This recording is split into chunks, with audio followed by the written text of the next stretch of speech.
loving this sunshine, but this cold weather. Cold! Let's go see what he's up to.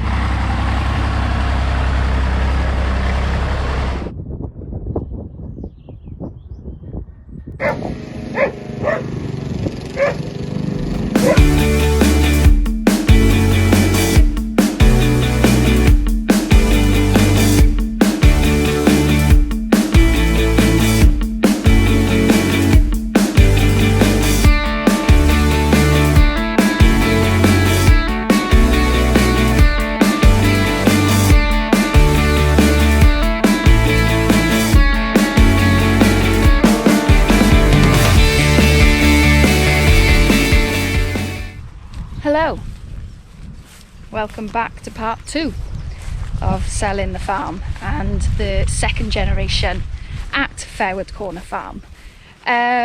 So what do we know already? Obviously we knew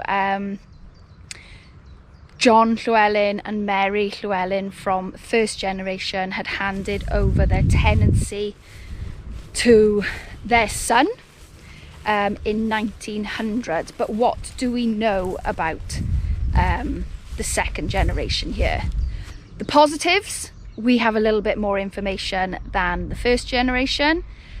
The negatives is I still don't have any pictures, so I can't show you any pictures of what they looked like, but we do have quite a few more documents and little hints of history, shall we say, of who they are and what they did here. What's fascinating to me is this generation, the second generation here, would have been the generation that lived through both the First and Second World War, and there's hints of that in very small amounts of information that we have here about the farm. So yeah, second generation. So yes, second generation at Fairwood Corner Farm. Who were they? So John and Mary Llewellyn handed over the farm to their son, Thomas Llewellyn. And we're not aware of any other kids because unfortunately there is no documentation on the first generation here and like how many children they had. But we know their son, Tom Llewellyn, was the second generation here at Fairwood Corner, and he married a Mary Jane Jones. I'll go on to give a little bit more information about how many children they had, etc. later in the video. But Thomas and Mary Llewellyn, you are going to see some familiar names and some common names throughout this story of Fairwood Corner and the family members that were involved. But yeah, Thomas Llewellyn and Mary Llewellyn were the second generation here at Fairwood Corner Farm. So the first bit of information we have on Thomas Llewellyn is from July the 16th, 1919. So this would be the year after the First World War had come to an end.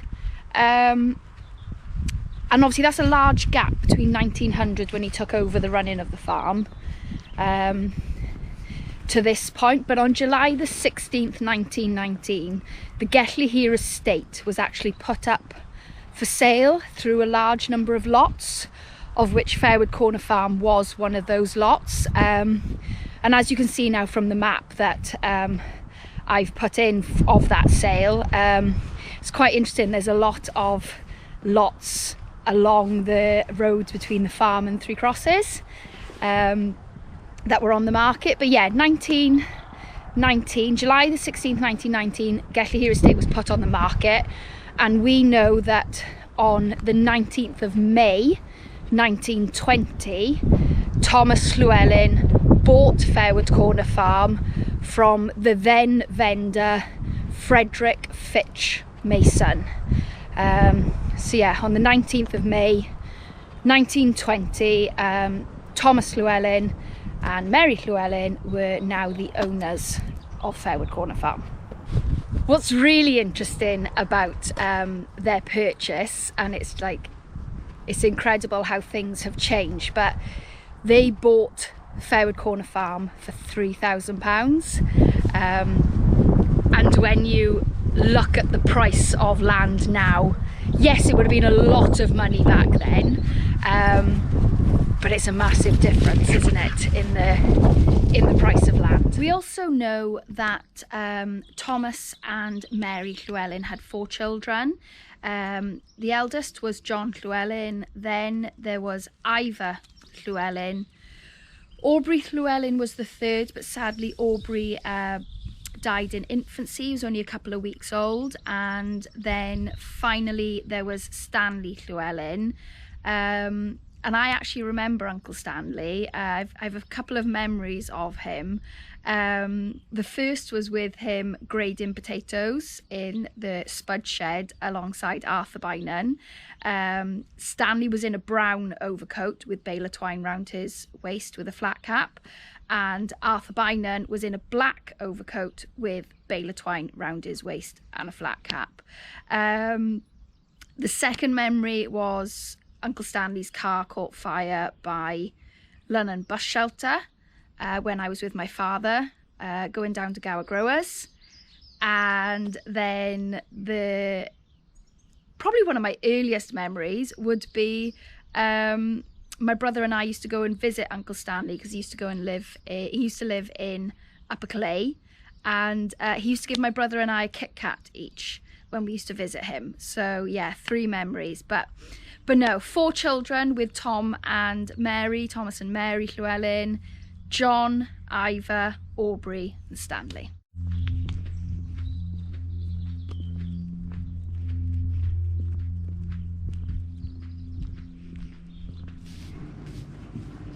So we do have one final pieces of information about Thomas Llewellyn, and these are some years later again. So as we already know, he took over the farm tenancy in 1900 from his father, but he bought Fairwood Corner Farm in 1920. But it appears in 1928 he then transferred the farm over to the next generation, which the 2 first letters I have here state. So the first one is dated the 21st of March 1928, and it says the sum of £200 first payment of the ingoing to Fairwood Corner Farm when I transferred the farm to them. So that's the next generation.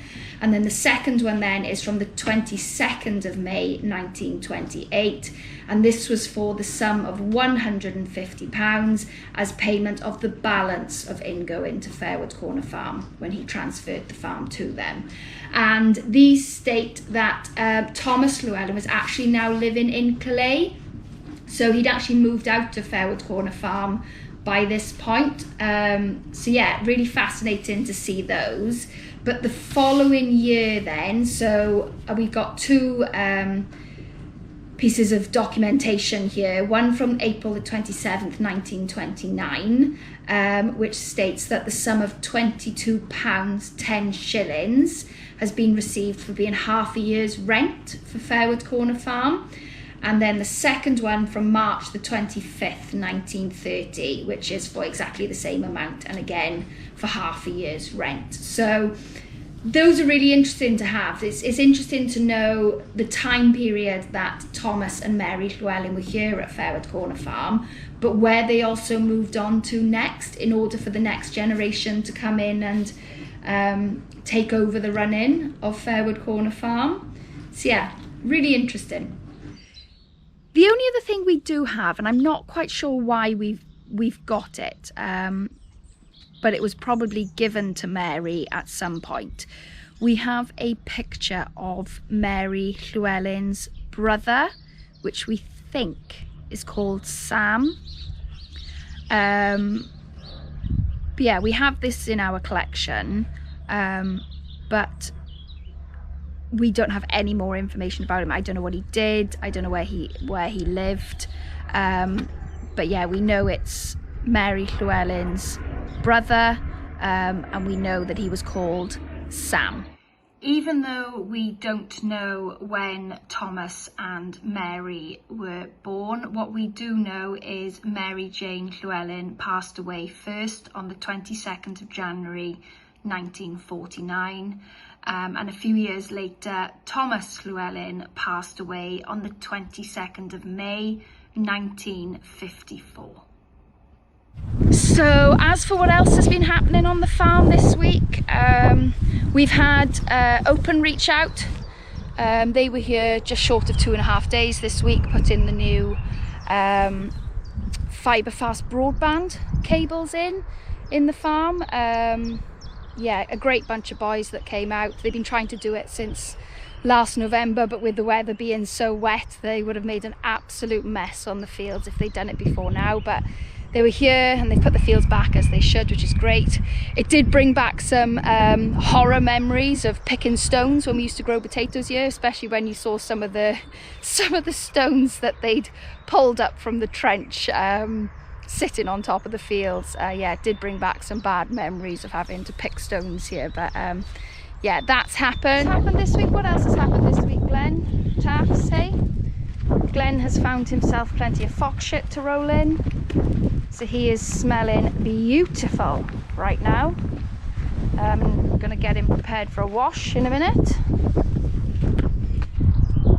So yeah, also over the last couple of weeks we've been selling off a lot of the equipment that was here, especially for my brother and I, a lot of the sheep handling equipment that we purchased over the years to help improve our enterprises, and it's been really nice because a lot of that stuff has either been sold to local people or to the next generation coming through, the younger generation who might already have their enterprises set up but are able to go on and grow and improve, I suppose. So it's been really nice to be able to support those people in the industry, both locally and the next generation, to provide them with that extra bit of kit to keep going in this industry. But yeah, it's sad. It is sad when you've worked so hard for that stuff, but times change, don't they? And yeah, I think the only other thing that Dad and I have done this week is we got the John Deere baler, or the idiot brick maker as we've called it over the years, out of the shed to give it a good clean up, that and the flat 8 sledge, so we can get some new pictures of it to remarket it and get it looking in all its glory. And we chucked it on the little Dexter tractor to get it running to make sure everything was working all right. So yeah, Dad had a whale of a time doing that, but no, it was looking good, to be fair, and looking a lot better once it was all cleaned up and ready for some photos.